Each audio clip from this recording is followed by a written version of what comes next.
brought the Bodofa Super 50 and যাৰ জৰিয়তে lots of numerous youths the life has been changed এটো আমাৰ প্ৰমোদ ডাঙৰীয়াৰ কাৰণে হৈছে আজি আমাৰ বিটিআৰ অঞ্চলৰ পৰা আজি এসিএস অফিচাৰ পাবলৈ আমি সক্ষম হৈ আছো আজি বিটিআৰ অঞ্চলৰ পৰা আজি তাৰিখত আমি ডাঙৰ ডাঙৰ সিভিল সাৰ্ভেন্ট পাবলৈ সক্ষম হৈছো আজি বিটিআৰ অঞ্চলত প্ৰমোদ ডাঙৰীয়াৰ নেতৃত্বত বিটিআৰ ফেলোশিপ কৰা হৈছে যে বিটিআৰ অঞ্চলত কিছুমান ক্ষেত্ৰত দেখা গৈছে যে আমাৰ সাফিসিয়েন্ট মানে আমাৰ মেন পাৱাৰ নাই প্ৰমোদ ডাঙৰীয়াৰ নেতৃত্বত আমাৰ ইউথৰ কাৰণে এটা ফেলোশিপ কৰা হৈছে আৰু সেই ফেলোশিপ সকলে আজি বিভিন্ন ধৰণৰ ৰুৰাল ডেভেলপমেন্টতে কক ওইন ডিপাৰ্টমেন্টতে কক প্ৰমোদ ডাঙৰীয়াৰ এই নেতৃত্বৰ কাৰণে বিটিআৰ খনত এখন বিভিন্ন ডিপাৰ্টমেন্টত মেন পাৱাৰৰ ব্যৱস্থা হৈছে আজিৰ তাৰিখত আটাইতকৈ ডাঙৰ কথাটো হৈছে পিচ প্ৰগ্ৰেছ প্ৰসপাৰিটি আজিটো মিছন আছিল যে বিটিআৰ অঞ্চলখনত এখন গ্ৰীণ এণ্ড স্মাৰ্ট বড়োলেণ্ড বনাব লাগে আৰু প্ৰমোদ ডাঙৰীয়াই যিখিনি আশ্বাস দিছিলে প্ৰতিটো আশ্বাস তেখেতে আজিৰ ডেটত পালন কৰিছে আজি এই কোকৰাঝাৰখনত দি পিচ চিটি কোৱাৰ কাৰণে পৰিৱেশ আহিছে হু বৰ্ড দিছ কোনে আনিছে it is the dynamic leadership of honourable Srijut Pramod ডাঙৰীয়া আৰু সেইকাৰণে আমি সকলোৱে আপোনাৰ দৰে মোৰ সন্মুখত বহি থকা ইয়াতে ছাত্ৰীও আছে ছাত্ৰ ছাত্ৰী সকলোকে ইকুৱেল জেণ্ডাৰ যিটো ডিছক্ৰিমিনেশ্যন আছিল last 17 years the girls and boys was separated in the name of gender discrimination কিন্তু প্ৰমোদ ডাঙৰীয়া শাসনত অহাৰ পিছত যিখিনি ছোৱালী কন্যা সন্তানক যিখিনি শিক্ষা বিভিন্ন ধৰণৰ অধিকাৰ দিয়া হৈছে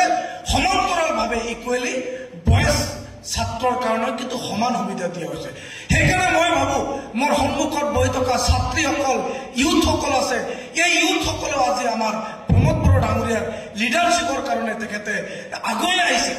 আৰু এটা আটাইতকৈ ডাঙৰ কথাটো হৈছে বিটিআৰ অঞ্চলত দৈনন্দিন ডেইলি ডে বাই ডে ওৱান আফটাৰ আনাদাৰ আমাৰ ভাল ভাল ইউথ জইন কৰি আছে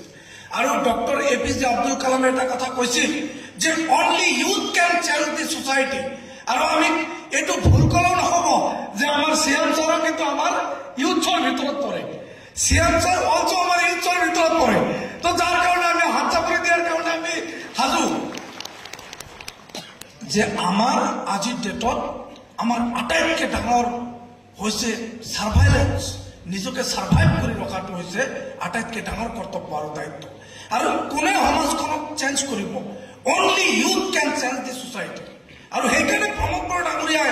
মাজে মাজে এই ধৰণৰ ইউথ কনক্লেভবোৰ লৈ আছে আৰু আমি এটা কথা বিশ্বাসী যে প্ৰত্যেকটো ছাত্ৰ ছাত্ৰী প্ৰত্যেকটো ইউথৰ it is prior duty of youth to change to establish good governance and a good democracy আৰু সেইকাৰণে আপোনালোকে আজি ওলাই আহিছে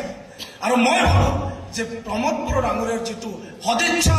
প্ৰমোদ ডাঙৰীয়াৰ যিটো গুড গভৰ্নেন্স প্ৰমোদ ডাঙৰীয়াৰ যিটো ইষ্টাব্লিছ ডেমক্ৰেচি এইটোৰ কাৰণে আমি জোৰকৈ একবাৰ হাত চাপৰি দিয়াৰ কাৰণে মই অনুৰোধ জনাইছোঁ সদৌ শেষত মই সকলোকে from the bottom of my heart অন্তৰৰ কোণৰ পৰা মই ধন্যবাদ জ্ঞাপন কৰিছোঁ আগন্তুক দিনত যেহেতু পাৰ্লিয়ামেণ্টাৰী ডেমক্ৰেটিক চিষ্টেম অফ গভৰ্ণমেণ্টত আমাৰ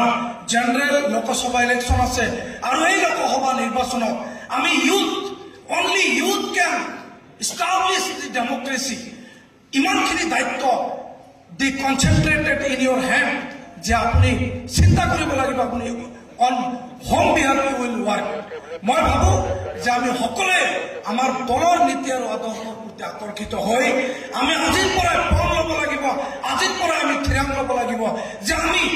এই যিটো গুড গভৰ্নেন্স এই গুড গভৰ্নেন্সটো আমি ইষ্টাব্লিছ কৰিম আৰু দীৰ্ঘম্যাদী কৰিম আৰু দীৰ্ঘম্যাদী কৰাৰ স্বাৰ্থত আমি প্ৰমোদ ডাঙৰীয়াৰ হাতখন শক্তিশালী কৰাৰ কাৰণে মই অনুৰোধ জনাইছোঁ ধন্যবাদ থ্যাংক ইউ ভেৰি মাছ এভৰিওয়ান